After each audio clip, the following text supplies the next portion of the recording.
ബാത്റൂമിൽ സുഗന്ധം ഉണ്ടാക്കാൻ ഒരു സ്പ്രേ ആണ് നമ്മൾ ഉണ്ടാക്കുന്നത്. അതിനായിട്ടൊരു സ്പ്രേ ബോട്ടിൽ എടുത്തിട്ടുണ്ട്. അതിനുശേഷം നമുക്ക് അതിലേക്ക് ഇടേണ്ടത് നമ്മുടെയൊക്കെ വീട്ടിൽ എപ്പോഴും അവൈലബിൾ ആയിരിക്കുന്ന അതേ കർപ്പൂരം ഇല്ലേ, കർപ്പൂരം എടുത്തിട്ടുണ്ട്. അത് നമുക്കത് ഇതുപോലെ ഒന്ന് പൊടിച്ചിട്ട് ഇട്ട് കൊടുക്കുക. അത് കണ്ടതേ പൊടിയുന്നുണ്ടോ?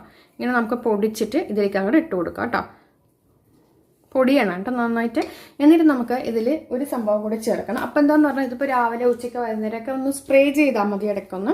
അല്ലാതെ നമ്മൾ എപ്പോഴും ഇങ്ങനെ വെക്കുമ്പോൾ അതിൻ്റെ ആ സ്മെല്ലങ്ങ് പോകും. നമ്മൾ വേറെ എന്തെങ്കിലുമൊക്കെ സാധനങ്ങൾ ഇങ്ങനെ വെച്ച് കഴിഞ്ഞാൽ അത് കുറച്ച് ദിവസങ്ങൾ മാത്രം ഉണ്ടാവും, പിന്നെ അത് ഒരാഴ്ചയൊക്കെ കഴിയുമ്പോൾ പോകും. ഇതാകുമ്പോൾ എന്ന് പറഞ്ഞാൽ സ്പ്രേ ചെയ്ത് തന്നെ 2-3-4 മണിക്കൂർ അതിൻ്റെ സ്മെല്ല് എന്തായാലും ഉണ്ടാവും. ഇപ്പോൾ രാവിലെ നമ്മളെ വീട്ടിൽ ആരെങ്കിലും വരുന്ന സമയത്തൊക്കെ നമുക്കിത് ചെയ്യാം. ഇനി നമുക്കിത് വേണ്ടത് കംഫർട്ടാണ്.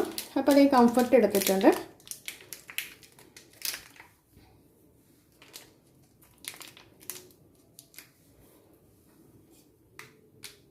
നേരെ നമ്മൾ ഇതിലേക്ക് അങ്ങോട്ട് ഒഴിച്ചു കൊടുക്കാം.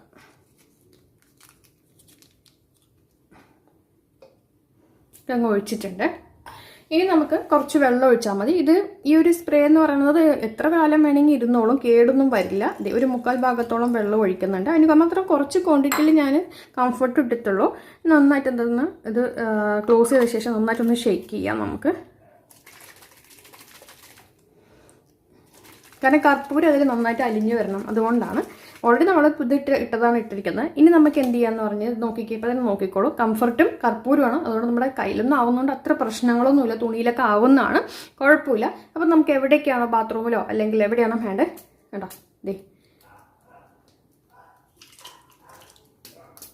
കണ്ടോ ഇങ്ങനെ നമുക്ക് സ്പ്രേ ചെയ്യാം. അപ്പം നമുക്കിത് ഇങ്ങനെ ഉപയോഗിച്ച് നമുക്ക് ഏത് സ്ഥലത്ത് വേണോ അവിടെ നമുക്ക് സ്പ്രേ ചെയ്തെടുക്കാവുന്നതാണ് കേട്ടോ. അപ്പം എന്തായാലും നിങ്ങളൊന്ന് ചെയ്ത് നോക്കാം. താങ്ക്